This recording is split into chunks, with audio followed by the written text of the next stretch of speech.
This is the Psychic Project. This is the waterway where we wash our clothes, and some people bathe. Some little man-made river through the middle of Township Park, Township 9 Park. It's I'm here just to give you a little background on what's it like to do at the. I guess this is a codification location for all the psychic people. I guess you could call it Psychic People Park. I'm going to give you a bit of the lifestyle that's out here. It's a little rough, so I'm going to take you step by step on what's going on. So this is where we wash. There's no washing machine out here. There's no laundry, no anything like this. And there's no bathing facilities, so we have no way to take showers, no way to take baths. So we have to take it in this little man-made lake out in front of everybody. See cars passing by. We wash our clothes in front of people. Cars pass by all the time. Yeah. And this is where we're forced. To me, this is degrading for a human being to have to bathe in front of passing by cars. This is a Psychic Project. I reported on this earlier. This is the park that's right across from the Psychic People's homeless encampment, the Native Psy American homeless encampment, I'm sorry. And I reported yesterday in the Psy News that all the water fountains have been turned off here. Now, who would turn off all the water fountains in the middle of the summer? And I just wanted to demonstrate that these fountains are definitely off. This is one fountain. This fountain is definitely off. There's another fountain adjacent to it. It's been off for over almost 2 weeks now. So who would turn off our only water supply?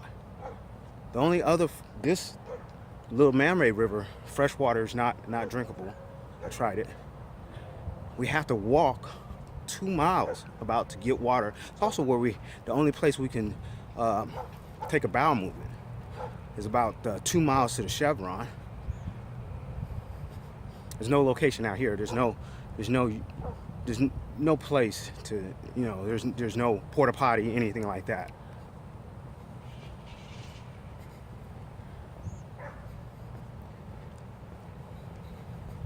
Here I'm coming up on the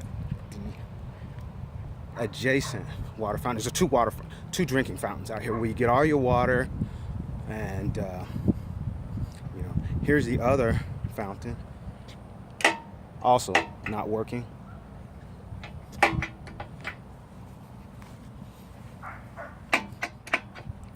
So here you have a beautiful park, but useless. 100-degree days in the middle of July and August, and the drinking fountains have been off. You can't use it. Obviously cannot use it. And there's no electricity out here. These look like little end caps for electricity. No electricity out here. As you come to the rear of the park, you can see along the river, up and down this part right behind Township 9, you can see the encampments are back there. You can see they're hidden in the bushes, so you really probably can't see them. But I'm going to take you down to mine, and then you'll see my particular encampment.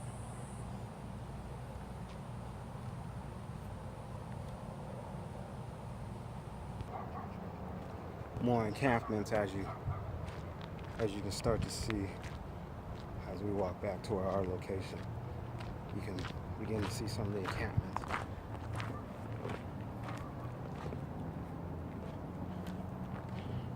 For where we stand.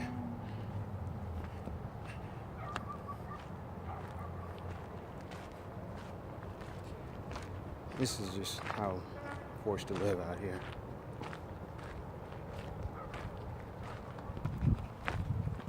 So this is the location I used to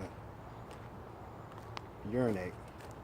Just to give you an example, my camp is back on the other side of this hill.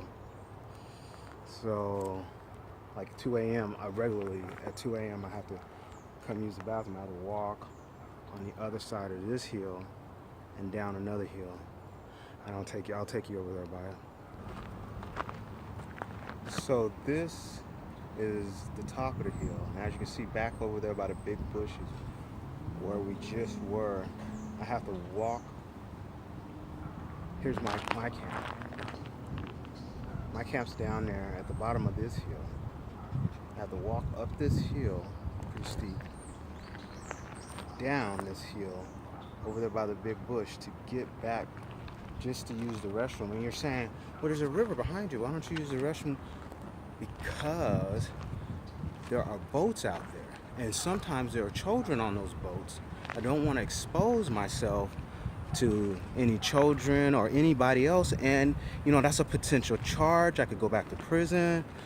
I try to stay as far out of dangerous situations as possible. I should have never been there in the first place, but now that I'm there, I'm trying to deal with the realities of having, a felony record. Anyways, now that we're here, you can see what my actual camp is like. And by the way, that is just for urination. I have to walk up and down this hill. To take a bowel movement, I have to walk like 2 miles to a Chevron. Okay? That's the closest facility. There's no porta potties. There's no like digging a hole out here. There's nothing like that going on. Okay? That just doesn't happen. Okay, so here we're at. This is what camp looks like. This is where I've been for like the last 2.5 months. This is my little one-man tent. By the way, it's a pretty good tent by Ozark Trails. Pretty decent for the price. But there's no refrigeration out here. This is where I keep my food. It's like my little private refrigerator. It's because the animals get it. If you don't hang your food, the animals get it. You can only keep about 2 days worth of food out here. It's a pretty tough life out here. I've decided just to start eating from the dollar menu because the last time I bought something, I tried to get the things that say fully cooked, so that I can hang them for 2 days. There are things that are in the refrigerator aisle, but say fully cooked, so that I can still have like a sandwich, a meat sandwich or something. But the last one I bought made me sick, so I bought like a breakfast sausage one, and it just made me sick. So I've decided to go to the McDonald's dollar meal, or eating convenience food from Chevron that I can cook with their microwave. It's a little bit more expensive. I may not make it till the end of the month, and I have to pay $50 to use the showers at the 24-hour fitness, because I went like almost 2 months without taking a shower, just wash offs in the sink at Starbucks, right? So we had to make a change, so we spent the $50 that we got from General Assistance. All this smacks of the